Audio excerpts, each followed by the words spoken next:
April 1944, 30,000 feet above northern Germany. Silver fighters weave among contrails while bomber streams push east. The Luftwaffe climbs to intercept as it had done for years. Only this time the escorts do not turn back. The new American fighters keep coming, high and fast, still beside the bombers near Berlin. The aircraft is the P-51 Mustang, a machine that married an American airframe with a British Merlin engine and changed the air war in months, not years. The Mustang's origin was unlikely. In 1940, the British Purchasing Commission asked North American Aviation to build P-40s under license. The company instead offered a fresh design built around a laminar flow wing to cut drag. Early Mustangs with Allison engines were quick at low altitude but wheezed above 15,000 feet. Test reports from 1942 were lukewarm, useful as a fighter-bomber or reconnaissance type, not a high-altitude escort. Then came the breakthrough. Rolls-Royce engineers fitted the Merlin engine to the Mustang airframe and proved that the combination could run hard where the bombers needed it, above 20,000 feet and for hours at a time. Packard built Merlins under license in the United States. The result was a different airplane at altitude, efficient, fast, and long-legged. Range was the decisive word. The 8th Air Force had learned the hard way in 1943 that B-17 and B-24s without escort could not survive deep over Germany. Thunderbolts and Spitfires fought well, but could not stay to the target and back. The Mustang, with drop tanks and an efficient wing, could escort from England to central Germany at bomber altitudes and still fight. Bomber crews began hearing a new call on the radio. "Little friends are with you to the target." The phrase was not poetry, it was survival. Performance at height turned doubt into respect. With the Merlin, the Mustang cruised economically, yet sprinted past most opponents. Its 6.50 caliber Browning machine guns were simple, reliable, and carried ample ammunition. German pilots accustomed to brief cannon bursts now faced escorts that could fire long, accurate streams without stressing the guns. Armor behind the pilot, a sturdy cooling system, and good visibility gave Mustang pilots confidence to press attacks and to dive away if outnumbered. The P-51D's bubble canopy improved rearward view and situational awareness. Combined with a stable gun platform, it made deflection shooting more practical for average pilots, not only aces. Tactics evolved quickly. Instead of orbiting bombers and reacting, Mustang groups began clearing the skies ahead of the bomber stream. They flew high sweeps to disrupt German assembly, then dropped to meet climbing interceptors before the bombers arrived.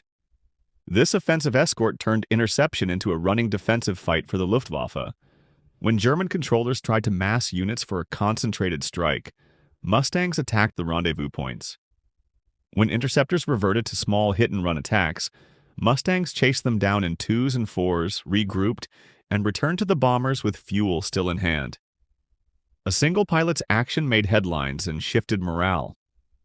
On the 11th of January 1944, Major James H. Howard of the 354th Fighter Group, attached to the 8th Air Force, protected a formation near Oschersleben. Outnumbered and often alone because of fuel and weather dispersing other escorts, he repeatedly engaged attackers for nearly half an hour and was awarded the Medal of Honor. Bomber crews reported a lone fighter that kept appearing whenever the formation was threatened. The press soon repeated his name, and German pilots learned it the hard way.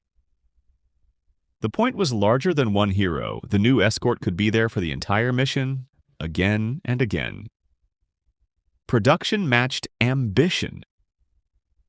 North American and Packard ramped output so that by mid-1944, Mustangs were arriving by the hundreds each month. Air forces in Britain and Italy equipped entire groups. Ground crews praised straightforward maintenance compared with exotic German types that demanded hours of servicing for minutes of flight.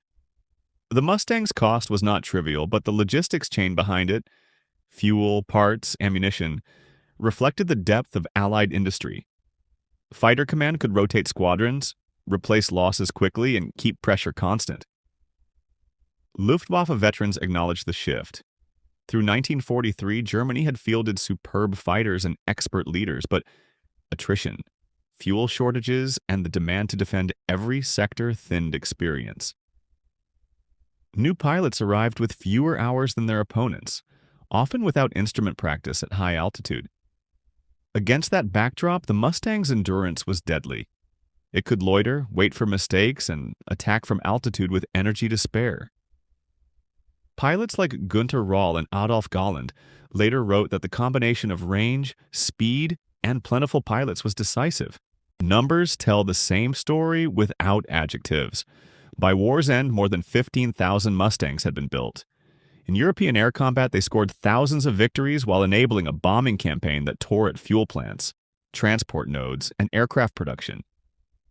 Loss rates for bombers fell sharply once continuous escort became routine. The Luftwaffe's attempts to deploy the Me-262 jet showed technical brilliance, but jets needed protected runways and fuel that the bombing campaign steadily denied.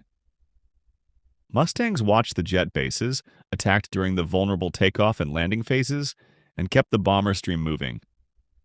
The aircraft's design details mattered in the cockpit. The laminar flow wing reduced drag but demanded careful manufacturing and smooth finishes. When built correctly, it paid back with range and speed. The bubble canopy on the P-51D improved rearward view, essential in turning fights and when escort leaders scanned above and behind the bomber stream. The Merlin's two-stage supercharging kept power at 30,000 feet, where the air is thin and cold. Radiator ducting formed a Meredith effect installation that produced a small amount of thrust at speed, offsetting cooling drag and helping cruise efficiency. Ground attack was not the Mustang's first purpose, yet by 1944 the same speed and range that made it a premier escort allowed it to roam over rail lines and airfields after the bombers had struck. Armed with bombs or rockets, Mustangs cut locomotives and dispersed parked aircraft. The effect compounded. Escort prevented interceptions. Strafing reduced the next day's available force. Destruction of fuel and transport made training and deployment harder still. By the time Allied armies crossed the Rhine, the Luftwaffe could rarely assemble large fighter groups in daylight without immediate interference. The Mustang story also carries a lesson about cooperation. The airframe was American. The key engine concept came from British work. Production of Merlins in the United States by Packard scaled the idea into a fleet. Pilots from the United States, Britain, Poland, Canada, Australia, New Zealand, and other allied nations flew the type in Europe and the Mediterranean. Its success was not an isolated national achievement, but a coalition one, proof that shared engineering and logistics can outpace isolated brilliance. After the war, test pilots and historians tried captured examples of every major fighter and argued about turn rates and roll rates as enthusiasts always will. The debates are interesting. The outcome is clearer. The Mustang provided what the strategy needed at the time it was needed. Reliable long-range escort that could also win a dogfight. It did not replace every other type nor make skill irrelevant. It simply changed the geometry of combat so that experience and courage on the German side had fewer chances to matter. Listen to the testimony of people who flew the missions. Bomber crews remembered the moment bright-winged fighters slid alongside over the target. A human wave of relief that shows in diaries and post-war interviews. Mustang pilots remembered fuel management, cold at altitude, and the discipline of not chasing a fight too far from the formation. German pilots remembered the frustration of forming up only to find escorts already above them, or the sickening sight of drop tanks falling away as Mustangs rolled to attack. The legacy reached beyond 1945. Post-war Mustangs flew in dozens of countries, raced at Reno, and trained new generations. Korea proved that piston fighters still had roles in reconnaissance and ground attack, though jets now ruled the air-to-air arena. Yet even as technology leapt ahead, the logic that made the Mustang decisive endured. Combine efficiency with enough firepower, give pilots the endurance to be present at the decisive place, and the tactical picture bends in your favor. It is tempting to summarize the story with one line, that the P-51 won the air war. The truth is broader and more interesting. Victory came from a system, radar and code breaking to plan missions, industrial plants to build aircraft and engines, crews to maintain them in winter mud, navigators and radio operators to shepherd bomber streams, and fighter groups that learned, adapted, and shared tactics. The Mustang was the right tool for that system. When it arrived in numbers, the pieces clicked into alignment and the balance tipped. By spring 1945, contrails over Germany no longer tangled in daily duels. The Luftwaffe's fighter arm, worn by loss and fuel scarcity, could only flare in brief counterattacks. The bombers kept flying. The escorts kept pace. Rail yards burned at midday. When air superiority is achieved, it looks less like a parade of victories and more like the absence of opposition. A vast sky in which the enemy chooses not to appear. That is the quiet end of the laughing that began in 1942, when early Mustangs seemed like low-altitude curiosities. Skepticism was rational then. War tested the idea under the only metric that matters: sustained effect. In that test, the P-51 proved itself relentlessly. It flew far, fought well, and returned often enough for crews to learn and teach. Pilots trusted it with their lives, and history shows why. The aircraft did not make its pilots invincible. It made their effort decisive. In every conflict, there is a moment when one side realizes the geometry has changed. For the air war over Europe, that moment was the arrival of the long-range Merlin-powered Mustang in squadron strength, flying with the bombers all the way to the target and back, ready to fight before, during, and after the strike. From then on, the Luftwaffe fought uphill against physics, fuel, and time, and against a sleek fighter that hunted across a continent until the skies fell silent. The turning of the tide showed starkly during the Big Week, the series of strikes from 20 to 25 February 1944 against aircraft factories and related targets. Weather was poor, units were scattered, and the fighting was savage. Yet Mustangs repeatedly reached the target areas with fuel to spare, pressed interceptions away from the bomber boxes, and then harried withdrawing German formations. The damage to factories mattered. The bleeding of trained fighter pilots mattered more. Replacements could build aircraft faster than nations could grow experienced leaders. Escort doctrine matured through calm checklists as much as through heroics. Leaders briefed altitudes, legs, and relief points so that fresh cover was always cycling in. Rendezvous plans exploited the Mustang's high-level efficiency: initial top cover above 30,000 feet, mid-cover around the bombers, and a free roving element to break up forming attacks. Radio discipline improved. Instead of each squadron fighting its own battle, controllers and group leaders built a layered screen that kept escorts where they were needed most. When the invasion of France approached, Mustangs were everywhere. On D-Day and the weeks after, they strafed road columns, cut bridges, and flew armed reconnaissance well beyond the beaches. Photographs from the period show rows of abandoned vehicles under trees, punctured by .50 caliber strikes and scorched by bomb fragments. The effect on movement was cumulative and crippling. German commanders who once relied on daylight marches shifted to night, slowing response and stretching logistics. When day returned, Mustangs returned with it. The Me-262 jet entered combat too late and too thinly to reverse the trend, but it posed a real threat. Mustang pilots learned to watch jet bases, to orbit above at the right time of day, and to attack on takeoff or landing when acceleration and wheel-down drag slowed the jet. They also learned that a high-speed dive from altitude could still place a Mustang within firing range for seconds. Units compiled tactics that other groups copied within days.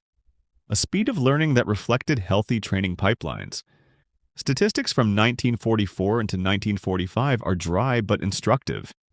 Bomber mission loss rates that had approached 10% on deep raids without escort fell to a fraction of that when Mustangs provided continuous cover. Claims and counterclaims about aerial victories vary by source, yet all credible compilations agree that Mustang groups ranked at or near the top of Allied tallies. More important than the scoreboard, the bombing offensive finally hit refineries, synthetic fuel plants, and marshalling yards hard enough to shrink enemy flight hours and training. Pilots remembered the machine in human terms. They spoke about the warm smell of heated glycol on start, the faint whistle from the radiator duct in cruise, the stable gun platform when trimmed, and the way a P-51 would keep its energy through a long climbing turn if handled gently. They also remembered its limits. The laminar wing could stall abruptly if yanked. The cooling system punished battle damage. The long range tempted overextension. Good squadrons taught restraint as a tactic. Hit hard, extend, climb back to altitude, and do it again. There is a final irony in the way the Mustang rewrote expectations. Pre-war air forces worshipped turn performance, climb rate, and tight radius dogfighting. The P-51 could maneuver, but its war was won by reach, endurance, and speed between fights. The ability to choose where and when to engage. Air superiority arrived not only from better airplanes, but from denying the enemy the freedom to gather strength. The Mustang's long shadow across occupied Europe was strategic maneuver made visible. When combat ended in Europe, airfields filled with silent rows of fighters. Mechanics who had kept the silver machines flying in winter and mud signed their names inside engine panels before the aircraft were shipped home or scrapped. Pilots took last photographs by their assigned letters and nose art.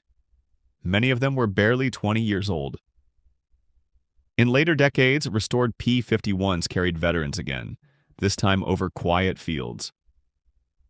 The roar of the Merlin at full song is unmistakable, a bright mechanical chord that still turns heads. The lesson is simple. Range, discipline, and steady industry beat bravado.